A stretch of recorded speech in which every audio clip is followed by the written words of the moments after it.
Start streaming. And hello everybody, we are back to Days Post-Apocalyptic World / The Origin of Life / it's just been changed to Homestead High.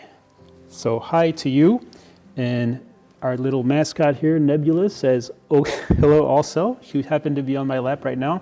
Today we're doing intelligent design, and I wasn't sure what it was, but it turns out intelligent design isn't very intelligent, and we're going to get right into that. So let's see if anybody wants to join us. You can please say hello if you are joining us as I get this going.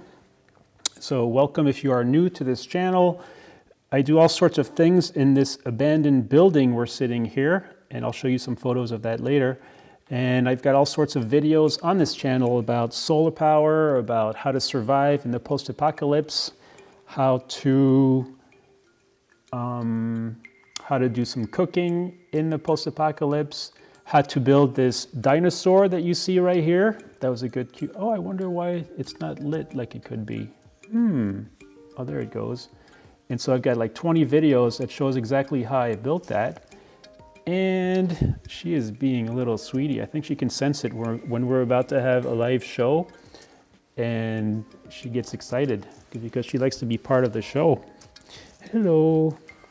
This is Nebula, our special physics cat. She's very popular on the internet.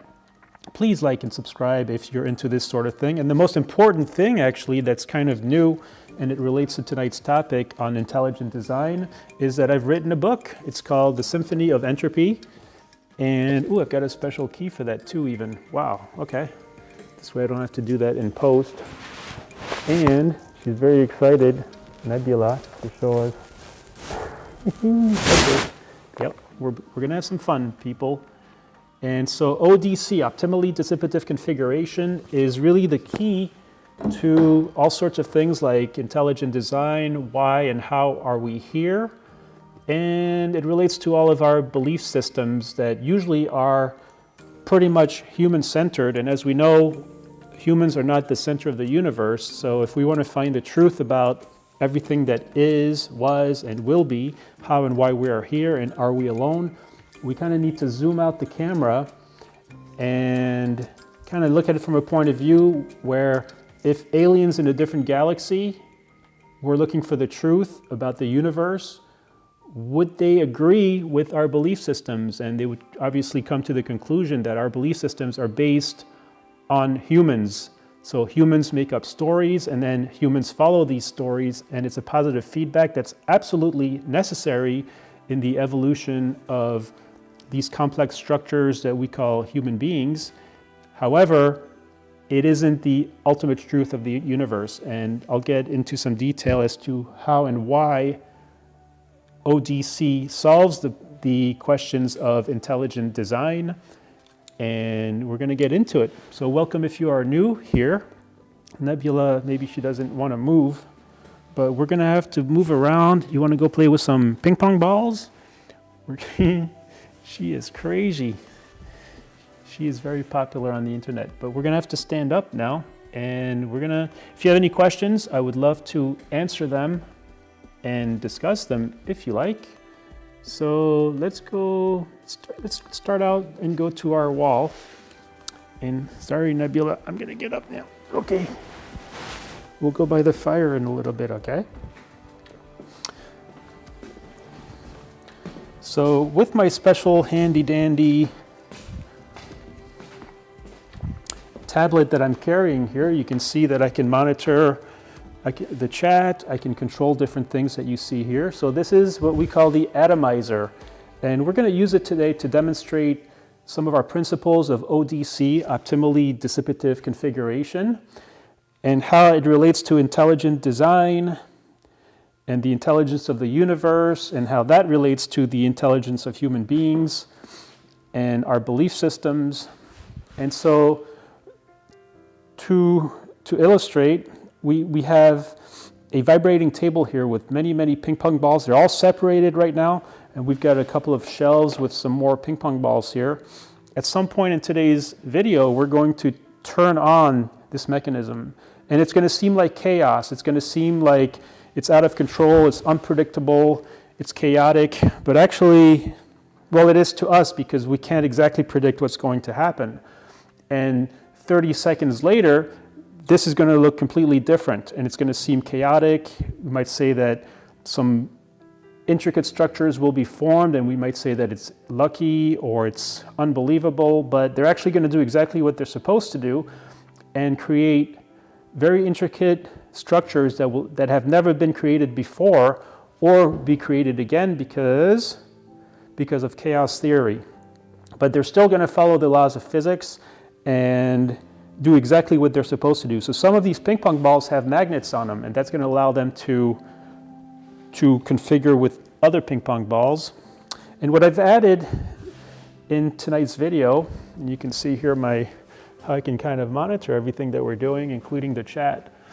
And there's apparently nobody here. And what's funny about that is that people ask me sometimes, how do you stay motivated? What keeps you excited to do this when there's nobody seemingly either interested or know about it or watching your video? Well, you've heard people that have a passion for what they do, and this is what I have a passion for. I would do this for free. I do it for free. And I think it's huge too. We're on the precipice of a revolution in thought, and this is the very start of it, where we can finally now have real answers to how and why we're here and are we alone. And it's a fun thing to do also because look at this, I've got some mouse traps, 2 of them up here, and they're set up so that if one of these ping pong balls, when we do this chaotic thing, ends up setting off the mouse trap, then it's going to set up a whole new system of unpredictability, which is analogous to anything that happens in the primordial soup, where you have positive feedbacks and end structures that were unpredictable, and yet they're doing exactly what they're supposed to do. And this is going to relate back to intelligent design, because ultimately any organized structure that you see exists because it is able to produce entropy more so than not being in that configuration. So that's the short form of the answer to the big mystery as to how and why we're here. Anytime you see a big complex structure, and what I'll do here is hopefully I can stop this video when it gets on this board here, and I can show you what I mean by these complex structures that, ooh, I should have combed my hair today.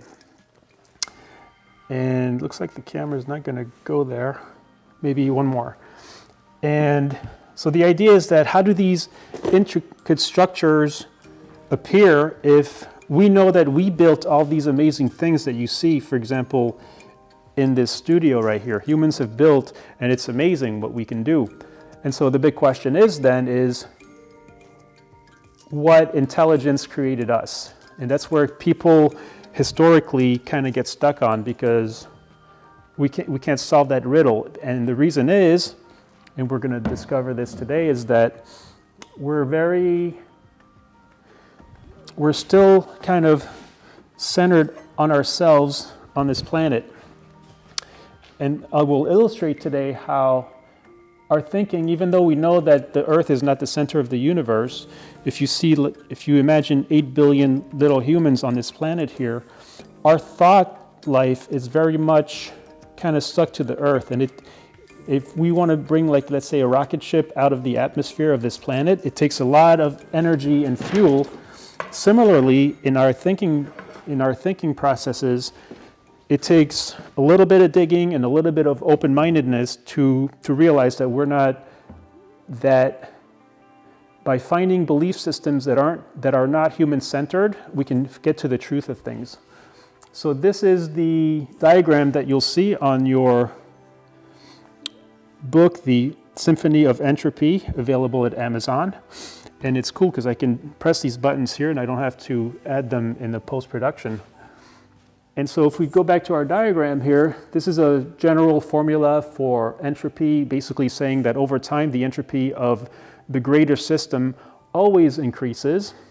And what happens is this represents the Big Bang, going to ultimate entropy, where everything is dispersed in trillions and trillions of years, and everything is so vast and separated that we don't even have a concept of time anymore, because there's no incident or configuration to compare any other incident or configuration with any other, and therefore there's no more time. And so that's an interesting way.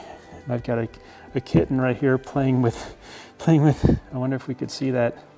That is so cute. All right. Okay, so we'll come back to the atomizer and make that work. Let's go to the fire pit, why don't we? I think that's Nebula's favorite, so we're gonna try that now. Here we are at the fire pit. Again, you see this dinosaur behind me. I've got a bunch of videos that shows how exactly I built that.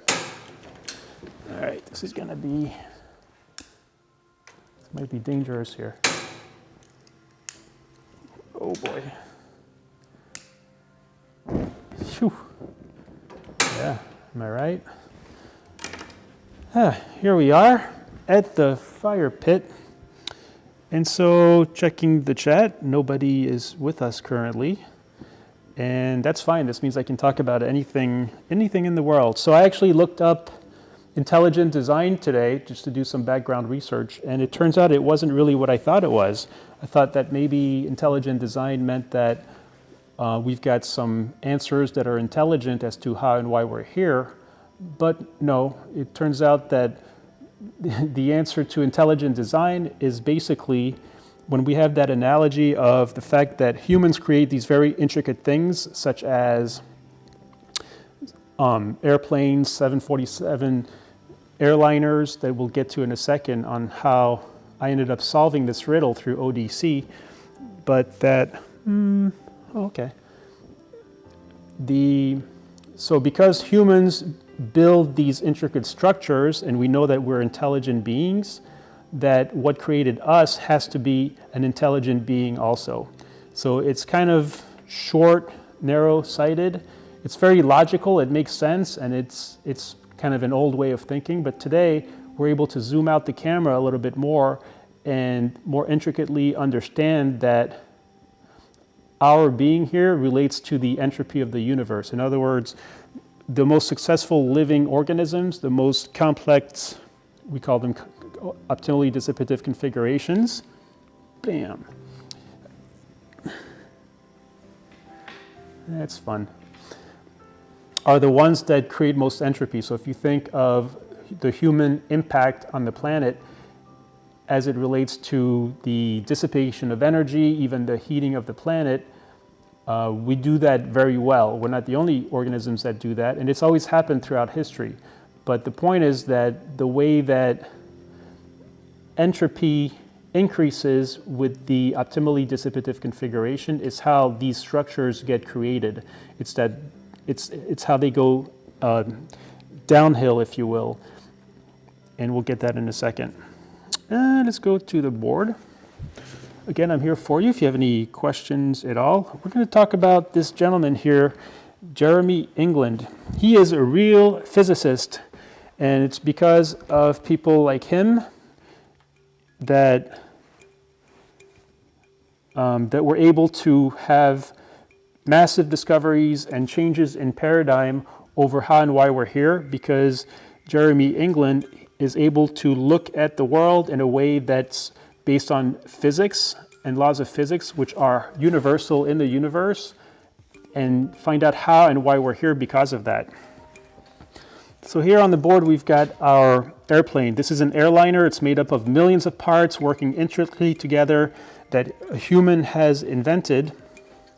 And so the big question is, if we invented this intricate structure, what created us? And indeed, the easy answer is to a higher power or a God or an intelligent being. And we know the truth today. So we have real answers as to how and why we're here.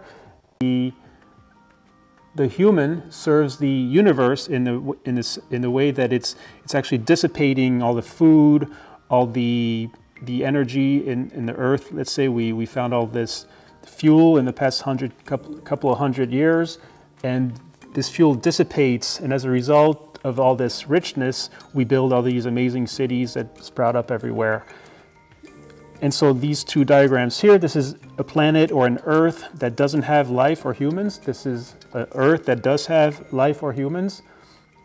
The reason the human is here is because it's able to dissipate energy more so than the planet that doesn't have it. And if we try to do this, watch what I have here. We're gonna have, this is our man, Jeremy England, and so he's the Michael Jordan of this channel, because he's what's spawned all these revelations that I've had and written my book. And here he says something very new and controversial, that life should be as unsurprising as rocks rolling downhill. And so that's a mystery that kept me up at night. What do we mean by that? And great. And so here I've got a ball rolling down a hill. So it would seem that if the universe is going from order to disorder all the time, how can it be that intricate things are here? It seems like us being here would be going against that first, the second law of thermodynamics, that everything goes from order to disorder. This is what these are. The first law being that we can't create or destroy anything. Energy and matter only converts into other things, so you can't just create things out of nowhere. But back to this ball rolling down a hill. So how is it that us being here is like rocks rolling down a hill when it seems like we're actually going up the hill? And the answer to that is that if we zoom out our perspective, it turns out that all this potential energy that exists from the sun, from this fuel that's around us, from living things eating other living things, is that potential energy actually lifts the hill. It increases the height of the hill, whereas the ball has no choice but to roll down it and become bigger and snowball. And so that's a key. This is second nature for me. It might be new to you, and this is why I'm here to expose or to show what I mean by all of this. So now we're gonna have some fun and go back to, now we're gonna go to the, how about to the holodeck? That's fun. See if that works. A lot of moving parts in this little system here, so it's kind of neat when it works. So I've got a bunch of fun videos here. One of them, actually, I mentioned the dinosaur behind me, and so it was made by just regular 3D printers, as you see here, by hand, and then covered with some sheetrock, piece by piece, about 120 bones at the end, made up of about 1,200 separate printed pieces. And this is fun. We've got a visitor here. Hi, yeah, this is your channel. Yes, it's all you.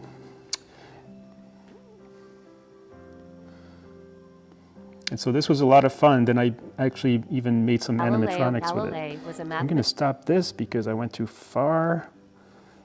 And let's have Sean Carroll talk to us for a second. From useful to useless in the cause of keeping organisms like us alive. In fact, life itself may have arisen because of entropy. The early Earth had pockets of low entropy conditions full of useful energy, like warm alkaline vents on the ocean floor. But there may have been no simple chemical reaction that could take advantage of that energy, use up its usefulness, and allow the entropy to increase. There were, however, more complicated chains of reactions that could do the job. In just the right circumstances, an appropriate network of chemical reactions might find a way to sustain itself by tapping into the useful energy in its environment. Some networks might have become embedded in molecular membranes, the precursors of cell walls, and broken away from their point of origin, becoming the first living organisms. Maybe that's how life began, a complex combination of chemical reactions that figured out how to tap into otherwise unavailable useful energy. So this is going to be a good segue. We're about to create one of these keys that he just mentioned, and we're going to head over back to the wall. But first, I'm going to show, oh yeah, this is the building we're in right now, and right now we're in this room over here where it all happens. And you see all the solar panels there on the roof. If I go back, maybe 1 second. all these solar panels that I make a bunch of videos about that also. So now we're going to go back to the wall and activate the atomizer and demonstrate how we're going to create this key that, and we're walking. You should be hearing some background music, and I've added that so that the live version could be a little bit better, but I'll take that out after I do some post-editing. So now we're going to activate the atomizer, and it's so loud that I have a special button here that I'm going to press. So keep an eye on how currently everything's separated and random currently, and in 30 seconds it should look very much different. And here we turn on the atomizer.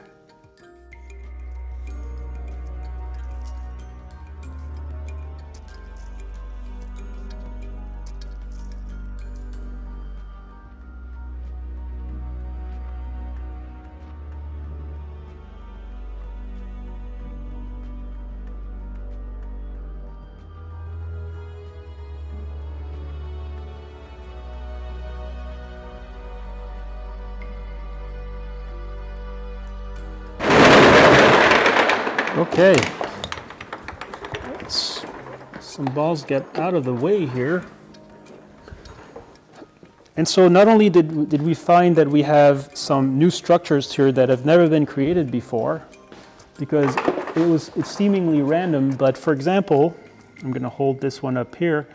We talked about if there was a key that was able to activate what Mr. Sean Carroll in our previous video, this is an example of a random key that would form from randomness, apparent randomness. But if that was able to somehow set off another reaction, then this would be a positive feedback mechanism that would encourage this type of configuration to take place and hence evolve into other configurations. We're going to do this one more time, but this time I'm going to activate the mouse traps, which will introduce a whole slew of new configurations that can occur. And this is to demonstrate that once these mouse traps are set off, they'll never come back to where they were. And that's important because that's the forward movement, the forward motion of time that occurs when something optimally dissipative, because there's a lot of potential energy in those mouse traps, when that optimally dissipative configuration occurs, it's more irreversible, so it won't go back to where it was, and hence the forward movement of evolution, and over millions of years, that comes to things like humans and cats.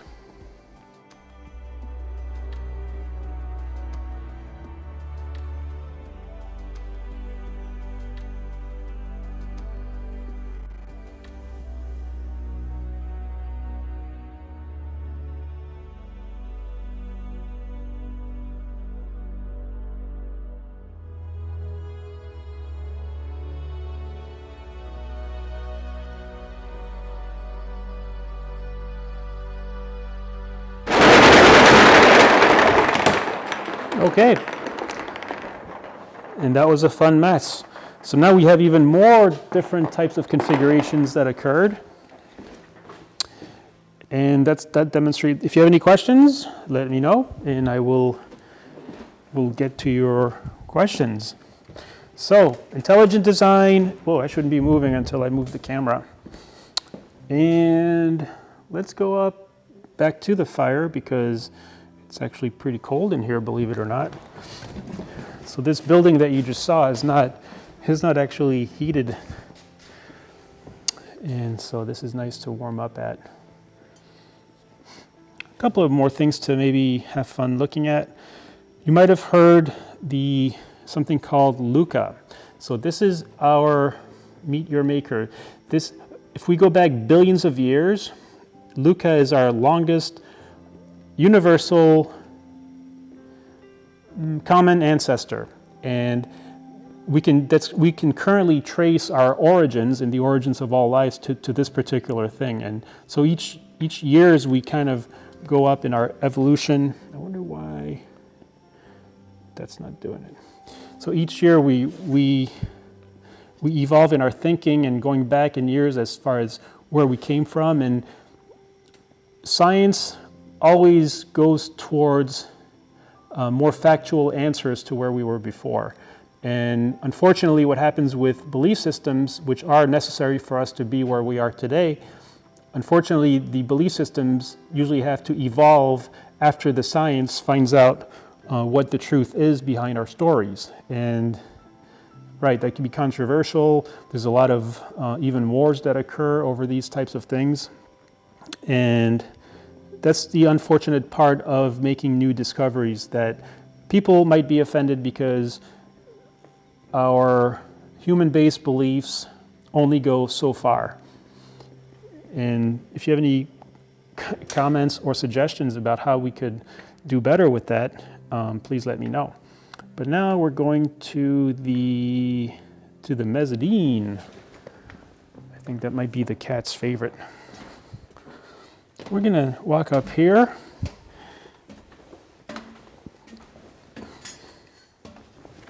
And if you have any questions or comments, I would love to hear them, and I will answer them as we go. So there was a time when, if you ask any human, and this was only a few hundred years ago, and we're going to talk about Galileo right now, where obviously we knew that the Earth was the center of the universe, and the sun and everything else revolved around it. But then there's people that come along, and they have a telescope, and they take a lot of notes, like such as Copernicus and Galileo, and they know for a fact, after doing what they do, that, oh my goodness, we're actually one of many planets that go around the sun. And in fact, we learned later after that there are also billions and billions of stars, and there's billions and billions of galaxies. And so where do we belong in all of this? And the world keeps getting bigger and bigger, and ODC, Optimally Dissipative Configuration, embraces that. It's all about the fact that if we are here, it means that, or if nebula is here, it means that that presence creates more entropy or chaos to the universe than her not being here.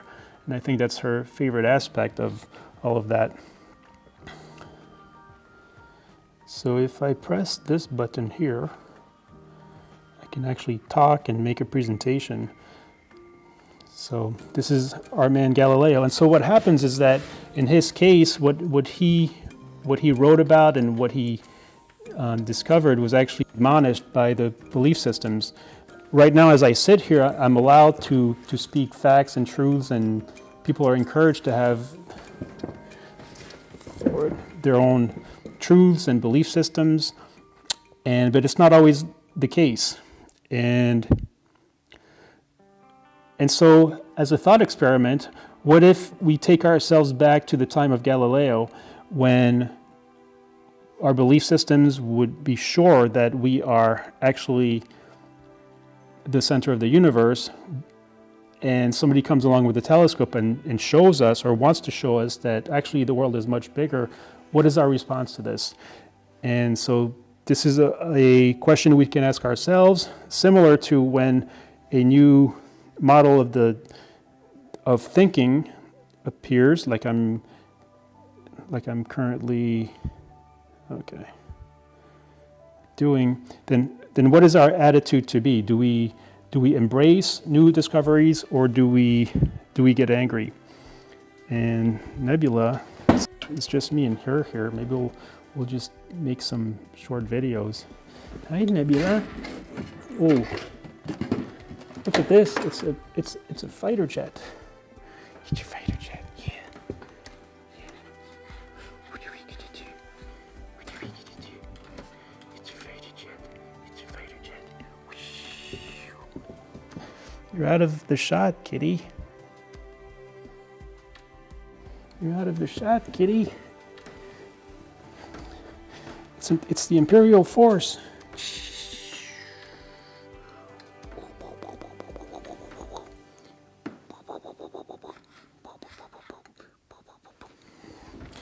All right, so we don't have any questions, I see, so we might start thinking about wrapping it up. And let's go back to the desk. So thank you for joining me, or in the future, what's fun is that people might watch this video 10 or 15 years from now and be like, wow, this guy had some answers back then, but, well, maybe he's not very good at making his YouTube channel be known also. But the idea is that we are on a forward trajectory to a whole new way of thinking, and I guess we want to ask ourselves, do we want to be at the forefront of this revolution in thought, or do we want to resist and let our other humans and other societies advance scientifically, and having other societies that don't embrace the new science and thinking and then fall behind in the evolution of our countries and political systems? So thank you for watching in the future. I'm talking to people in the future, and I will be doing this every Tuesday at 7 p.m. I didn't do it last week because it was Halloween, right around trick-or-treating time, and I wish you a good night.